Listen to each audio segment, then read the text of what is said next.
Before I start this conversation with you, Devendraji, I thought I'll try and simplify these ordinances because the names are so big. So I've taken the help of the agricultural economist Sudha Narayanan and the Indian Express research team. So we simply know what we are talking about when you refer to those ordinances.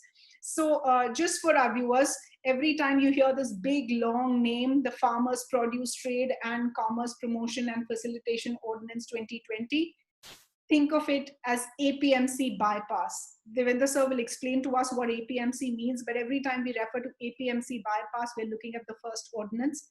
The second one is the Essential Commodities Amendment Ordinance. Of course, they're on their way to become a bill. Every time we say food stocking or freedom of food stocking, we're referring to this second one. And the third one, another long name, the Farmers Empowerment and Protection Agreement on Price Assurance and Farm Services Ordinance. Every time we refer to contract farming, we are referring to this third one. So with that preface, I want to begin this conversation, sir. We'll talk about the first ordinance, the APMC ordinance. The government's focus is simply this much, that on paper, it will allow farmers to sell their produce to places other than APMC regulated mandis. I think for starters, we need to understand what is an APMC mandi and what technically happens here. First of all, thank you very much, Anuba, for inviting me to this show of yours. And I was very keenly looking forward to that. When will Anuba give me a chance to come on our show? So thank you very much. The question that you have posed, I think, is very important because people need to understand the basics before they start forming their opinion. I think I find in much of the debate that is going around, people are not even aware of the basics, and that is what is compounding the confusion that we see around or floating all around. Your question as to what is APMC. APMC is acronym for Agriculture Produce Market Committee Act, which is an act Government of India enacted sometimes in 1965-66. In fact, I think in 1965 they set up a committee to ascertain, find out, how we could provide a market, a regulated market for the farmers. Because if you remember, prior to 1965, when if you look at the days after the independence in 1947, India was a country living in a ship-to-mouth existence when food was coming under PL 480 from North America, and that was being shipped right to India and then going straight into the hungry mouths. So the Government of India was trying different permutation combinations to emerge out of the crisis, and one recommendation was that we should set up a regulated markets where they are not the producer is not left to be exploited by the middleman and traders and so on.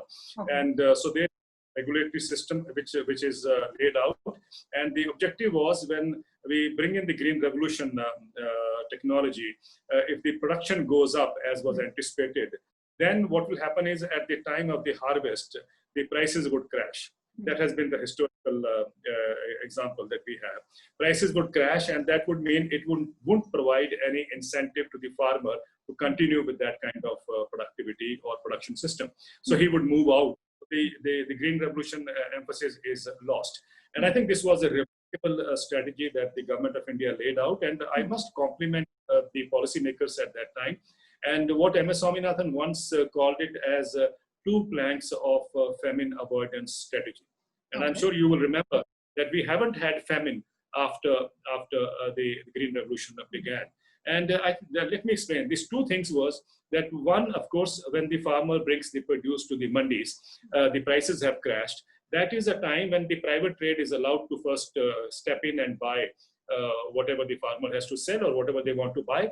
And when they are unable to provide a minimum support price to farmer, which is a price which should incentivize farmers into cultivating that crop again, then the government will step in and procure that. That becomes the minimum procurement price or minimum support price. I think these 2 terms are now being intermingled. And so we have a kind of a price at which the government steps in and purchase. That becomes the MSP, as we call it popularly.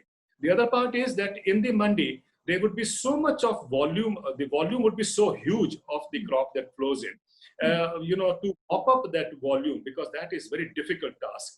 And nowadays, for instance, we produce roughly 298 million tons of food grains. So imagine if wheat and rice was to be at that volume, occupy that space in the mandis. How do you mop it up? So they set up what is called Food Corporation of India. The objective was that FCI will mop up that volume or that harvest or that surplus in the mandis, and then will use its channels to take that to the deficit areas through the PDS system.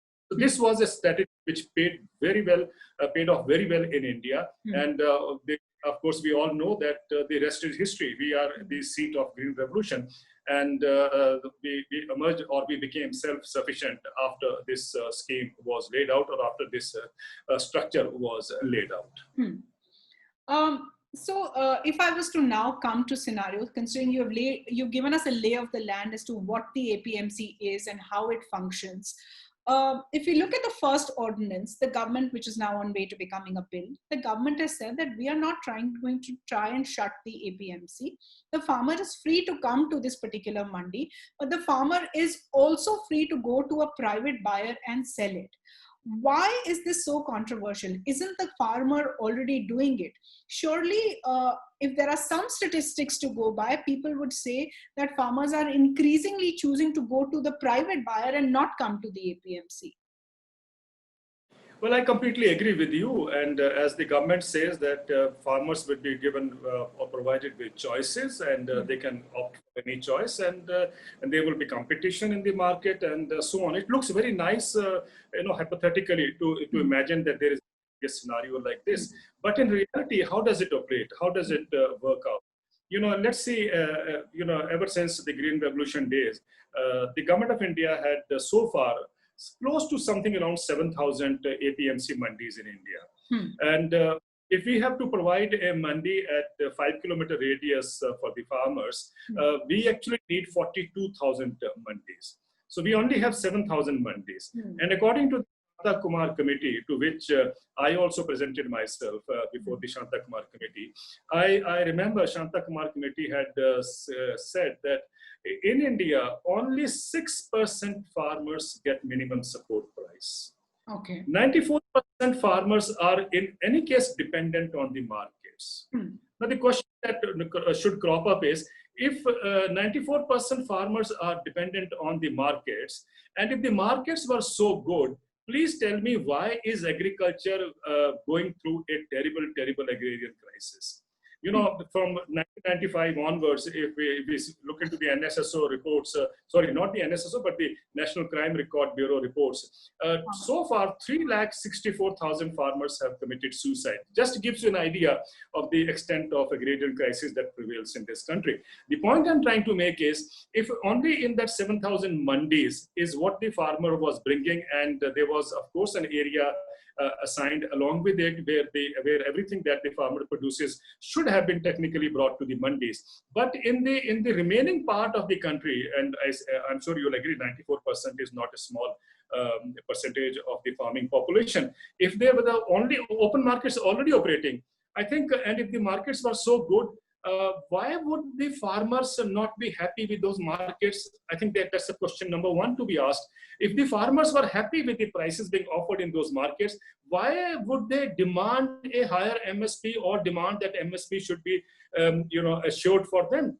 The question is very clear. So let's understand. When you and me, go for a comfortable job and you have a assured job, why would I say that, I would like to become a Manrega worker? No, the question is, if he is happy with the price that the open market is providing, he would be very happy saying, oh, I don't need the MSP, I need the markets.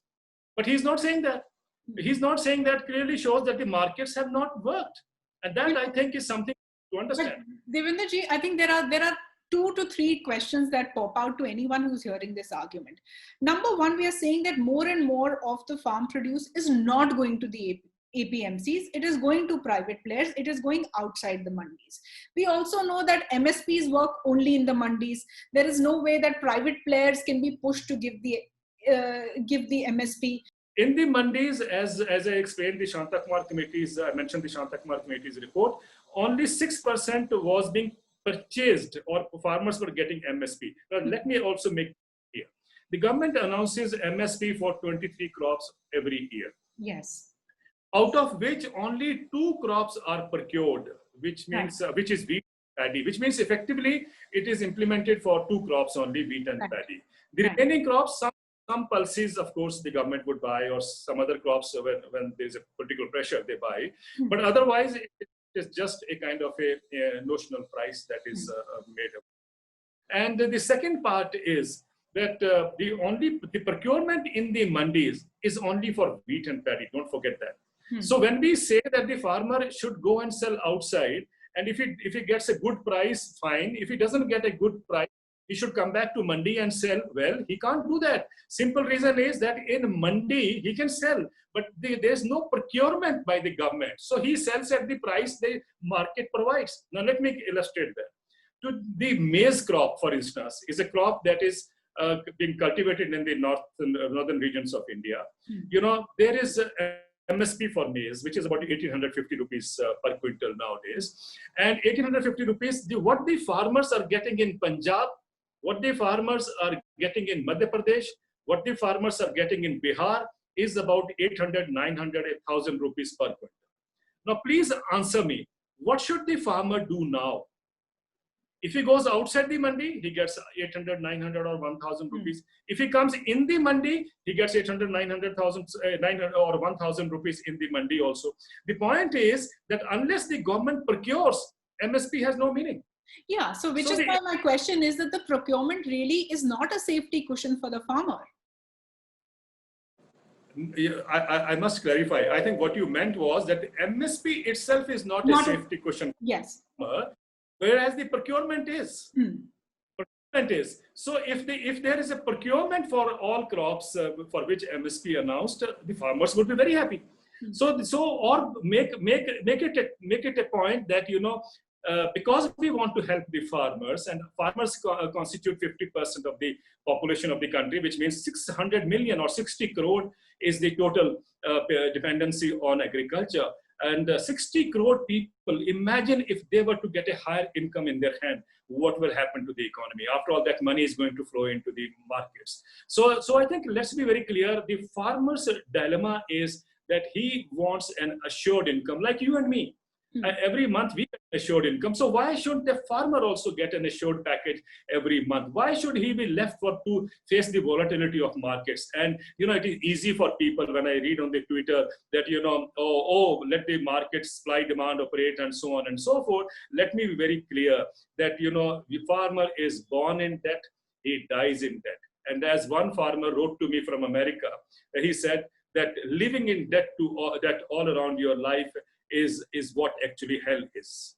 And I think we should understand this. Living in debt all around it, all through your life is what hell is. And I think these people have practiced, or they are aware of what hell is. And I think we in cities don't even understand what it means. When the farmer working very hard for 3 months grows a tomato crop, and he has done a remarkable job, let's say, producing a higher productivity. And when he goes to the mandi, prices have crashed. And when he throws his tomato onto the streets, do we as Indians ever sympathize or stand up with those farmers? The answer is no.